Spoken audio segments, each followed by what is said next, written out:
Hello students, I am Rinki. In this video, I am going to discuss exercise 13.2 of chapter 13, symmetry, patterns and nets. So our first topic is tessellation. So what is tessellation? In a tessellation, identical pieces of a shape are fitted together. एक जैसे pieces को क्या किया जाता है, fit किया जाता है एक इकट्ठा, विदाउट गैप और ओवरलैप। ना तो उनके बीच में गैप होना चाहिए और ना ही क्या है वो एक दूसरे के ऊपर ओवरलैप हुए होने चाहिए। ये देखो जैसे इसमें कर रखा है, एक शेप को दूसरी शेप के ऊपर चढ़ाया हुआ है ना, तो ये होता है ओवरलैप होना। वो क्या होने चाहिए, फिटेड होने चाहिए एक दूसरे में, ठीक है। उनके बीच में कोई गैप नहीं होना चाहिए। ये देखिए इसमें क्या है, गैप दिया हुआ, तो ये भी टेसिलेशन नहीं है, ये भी टेसिलेशन नहीं है। और देखिए इस पैटर्न को क्या है, हम फर्दर रिपीट नहीं कर सकते, तो ये भी टेसिलेशन नहीं है। इधर देखिए ना तो ये क्या है, ओवरलैप हो रहे हैं और ना ही इनके बीच में क्या है, गैप है। तो ये इस टाइप की जो हमारी शेप्स होती हैं, जैसे अपने घर में हम टाइल्स लगाते हैं, आइडेंटिकल होती है ना, वो एक पैटर्न को फॉलो करती हैं, तो वो किसका एग्जाम्पल है, वो टेसिलेशन का एग्जाम्पल है। सो इसके बाद हम लोग अपनी एक्सरसाइज स्टार्ट करते हैं। Exercise 13.2। First question is what comes next. हमसे पूछा है कि इसके बाद क्या आएगा। देखिए यहाँ पे एक डॉट थी, 3 डॉट्स थी, 3 का क्या हो गया, 5 होगी। एक डॉट हम इधर बढ़ा रहे हैं और एक डॉट को हम इधर बढ़ा रहे हैं, ठीक है। देखिए इस लाइन में हम क्या कर रहे हैं, जो हमारी ये वाली डॉट है इसको हम ऊपर लेके जाते हैं और उससे पहले हम ब्लू डॉट लगा देते हैं, ठीक है। इसमें ये यहीं फिक्स है। नेक्स्ट देखो ये यहाँ पे इतना ही है, ठीक है। ये इतना यहाँ का सेम है, सिर्फ एक नेक्स्ट हमने यहाँ पे लगा दिया, ठीक है।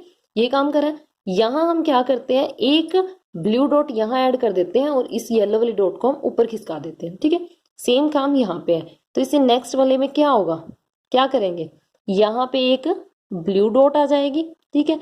इसको हम क्या कर देंगे, ब्लू बना देंगे और यहाँ एक क्या लग जाएगी, येलो डॉट लग जाएगी हम लोगों की। इसको आपको खुद करना है, क्या करना है, यहाँ पे क्या होगी, एक ब्लू डॉट लगेगी, ठीक है। इस येलो डॉट को हम लोग क्या करेंगे, ऊपर कर देंगे और इसको हम ब्लू बना देंगे और यहाँ पे हम क्या करेंगे, एक येलो डॉट लगा देंगे, ठीक है।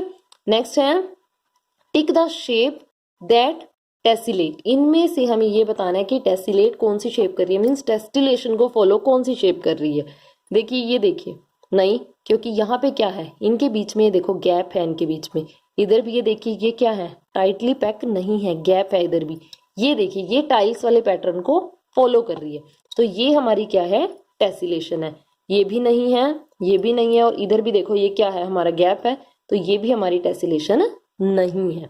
नेक्स्ट देखिए, अब इस क्वेश्चन को कराते टाइम में आपको ये 1/4 टर्न क्लॉकवाइज कैसे होती है, एंटी क्लॉकवाइज कैसे होती है, ये बताऊंगी मैं आप लोगों को, ठीक है। देखिए अब जैसे हम इसी का एग्जांपल लेते हैं, हमने ये रख लिया, ठीक है। इसमें किसी एक पॉइंट को हम ऐसे मान फिक्स कर लेते हैं। देखिए हम मान लो किसी पेपर के ऊपर ले रहे हैं, हमारे पास क्या होती हैं, 2 लाइंस होती हैं, एक हॉरिजॉन्टल और एक वर्टिकल, जिनके अलोंग हम इनको क्या करते हैं, रोटेट करते हैं। एक लाइन ये है हमारे पास और सेकंड वाली लाइन हमारे पास ये है, ठीक है। हमने क्या किया है, इसको हमारी घड़ी चलती है इस डायरेक्शन में, ठीक है। ये है हमारी क्लॉकवाइज डायरेक्शन, ठीक है। और अगर हम इसके उल्टे इसके ऐसे चलेंगे तो वो है हमारी एंटी क्लॉकवाइज डायरेक्शन। क्लियर। अब हम यहाँ देखो हमने क्या किया है, हमने अपनी इस शेप को ऐसे फिक्स कर लिया इसके ऊपर, ठीक है। हम अगर इस लाइन के अलोंग घुमा रहे हैं, देखो 1 2 3 4, टोटल कितने हैं हमारे पास, 4 है। डेनोमिनेटर में कितना आएगा, 4 आएगा। जब हम 1 टाइम रोटेट करते हैं, यहाँ आके हमारी कितनी 1/4 टर्न हो जाती है, यहाँ 2/4, यहाँ 3/4 और यहाँ कितनी 4/4, यानी कि हम अपनी ओरिजिनल पोजीशन में वापस आ जाते हैं। फर्स्ट हम देखते हैं हम क्लॉकवाइज कैसे रोटेट होते हैं।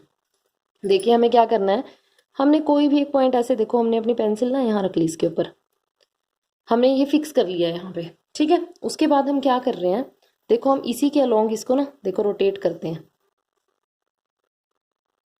ये देखिए एक लाइन पे हमने रोटेट कर लिया, यानी कि ये इसकी कौन सी है, ये पोजीशन है इसकी, जब हम इसको 1/4 यानी कि एक बार रोटेट कर रहे हैं, कैसे, क्लॉकवाइज। अब हम इसको देखो, देखिए आप,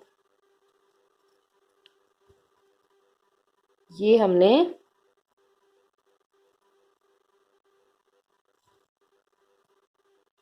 ऐसे रोटेट कर दिया, ये है इसकी 2/4, यानी कि 2 बार हमने इसको क्लॉकवाइज, जैसे क्लॉक चल रही है हम भी वैसे ही चल रहे हैं, ठीक है। एक बार और आप इसको रोटेट कर दो, देखो ये होगी इसकी 3/4, और एक बार और रोटेट करोगे तो ये वैसे ही आ जाएगी जैसे हम लोग इसको लेके चले थे। क्लियर। अब एंटी क्लॉकवाइज, एंटी क्लॉकवाइज में क्या करो, ऐसे उल्टा घुमा दो। ये पोजीशन है फर्स्ट रोटेशन की, ठीक है। फिर उसके बाद ये है 2/4 की, उल्टा हो जाएगा। ये है 3/4 की, और ये है 4/4, यानी कि इसकी ओरिजिनल पोजीशन। क्लियर। अब अपने क्वेश्चन पे आते हैं हम। ये है, देखो इसको ऐसे ही रखो, ये शेप है हमारी, ठीक है। इसको हमें 1/4 यानी कि एक बार हमें क्लॉकवाइज टर्न करना है। यहाँ पे रख दिया मैंने, ठीक है। मैंने क्या किया, एक बार क्लॉकवाइज कर दिया, देखो सेम आ रही है ना मेरी, ठीक है। ऐसे ही मैं इसको ड्रॉ कर लूंगी, ठीक है। फिर ओरिजिनल पोजीशन में वापस आओ। नेक्स्ट में क्या है, 1/2 एंटी क्लॉकवाइज। देखो बेटे 1/2 का क्या मीनिंग होता है, यहाँ पे ये 2/2 बन रहा है ना, 2 1 जा 2, 2 2 जा 4, 1/2 होती है 2/4 वाली, यानी कि हमें 2 रोटेशन करनी है, ठीक है। इसी में रखो, ऐसे फिक्स करो, एंटी क्लॉकवाइज उल्टा चलना है। ये क्या थी, फर्स्ट वाली पोजीशन थी, ठीक है, और ये क्या थी, हमारी सेकंड वाली पोजीशन थी। तो इसको क्या करो, ऐसे कैसा यहाँ पे ड्रॉ कर दो। क्लियर। नेक्स्ट देखिए, नेक्स्ट है ये शेप दी हुई है, देखो इसको हम क्या करेंगे, ऐसे घुमाएंगे, ये शेप आ जाएगी इसकी, ठीक है। 1/4 क्लॉकवाइज है। उसके बाद ये 1/2, इसको ऐसे उल्टा घुमाओगे, इसका मुंह इधर हो जाएगा, फिर उसको उल्टा घुमाओगे, वो नीचे चला जाएगा। खुद ट्राई करना इसको शेप को बना के। नेक्स्ट है हमारी ट्रायंगल। ट्रायंगल का क्या करा हमने, ऐसे ट्रायंगल रखी है, इसको हमें 1/4 क्लॉकवाइज घुमाना है, ठीक है। ऐसे फिक्स किया और क्या करा, एक बार देखो वही सेम चीज हमने यहाँ पे ड्रॉ कर दी, ठीक है। अब इसके लिए अपने ट्रायंगल को सेम वैसे ही रखो, ठीक है। हमने ऐसे ही रख लिया अपने ट्रायंगल को। अब हमें 1/2 यानी कि 2 बार रोटेट करना है, 1, ठीक है, उसके बाद 2। देखो यही वाली पोजीशन हमने फिर यहाँ पे ड्रॉ कर दी। क्लियर। नेक्स्ट है ये शेप, देखो इसको उठा के ऐसे रोटेट करेंगे, ये हो जाएगी, ठीक है। इसको फिर हमें 2 बार क्लॉकवाइज रोटेट करना है। इसको हम क्या करेंगे, ऐसे 1 ऊपर, और फिर अगली रोटेशन में इसका फेस इधर चला जाएगा।